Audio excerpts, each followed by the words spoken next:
Bienvenue dans ce tuto Blender concernant la transparence des objets dans une scène 3D. Donc parfois dans une scène 3D, on a besoin de transparence afin de manipuler les différents éléments. Donc par exemple là, j'ai un corps et une armature, c'est-à-dire un squelette. Le problème c'est que là, j'ai quelques os qui dépassent, mais pas tous. Donc par exemple là, les os du tibia c'est bon, mais les os du bras ou de la cage thoracique, etc., la colonne vertébrale, je n'y ai pas accès. Donc pour cela, la première manipulation la plus simple, c'est la combinaison de touches Alt plus Z, qui nous permettra de faire un toggle, c'est-à-dire un basculement, afin de faire une transparence. Donc si j'appuie sur Alt plus Z, voilà ce qui se passe. Voilà. Donc là, tous les éléments de la scène, hein, j'insiste bien, c'est tous les éléments sont transparents. Si je rappuie sur Alt Z, on revient en mode normal. Donc le Alt plus Z a plusieurs applications. Donc la première application, c'est déjà de pouvoir sélectionner en transparence les éléments qui nous intéressent.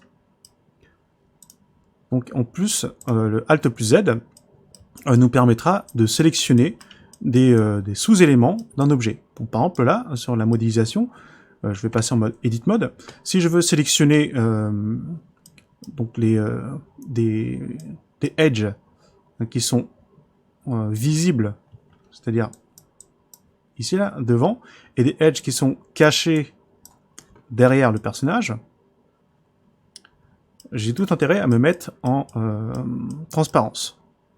Donc là, si je fais une sélection, je vois que la sélection prend les éléments visibles ainsi que ceux qui sont de l'autre côté de la vue de caméra. Alors que si je suis en mode normal et que je fais une sélection, il n'y aura que les éléments visibles par la vue de la caméra qui seront sélectionnés. Donc généralement, là on n'a pas trop le choix pour le moment avec Blender. Il faut utiliser cette méthode afin de sélectionner seulement ceux qui nous intéressent, ou alors se mettre en transparence pour sélectionner également ce qui n'est pas visible et qui fait partie de la même famille de l'objet.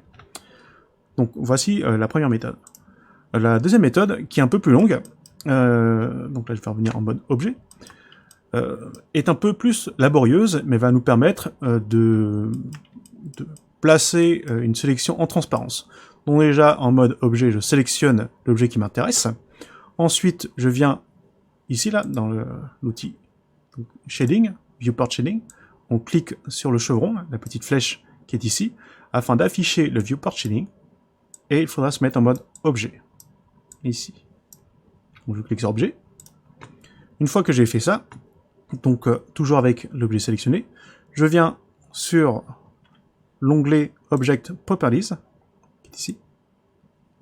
Puis je cherche la section qui s'appelle Viewport Display. Donc je clique dessus, Viewport Display.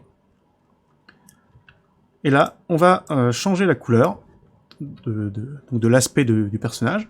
Donc je fais un clic gauche directement sur le gros rectangle blanc qui est ici. Un diagramme avec la colorimétrie va apparaître, et ce qui va nous intéresser, ça va être ce paramètre là, qui s'appelle A, en fait comme alpha. Donc je vais le mettre par exemple à 0,25, 25% de transparence. Donc là vous dites, ouais ok, il est transparent, mais on voit toujours pas le squelette. Donc c'est normal, parce que en plus, il va falloir cocher la case In Font.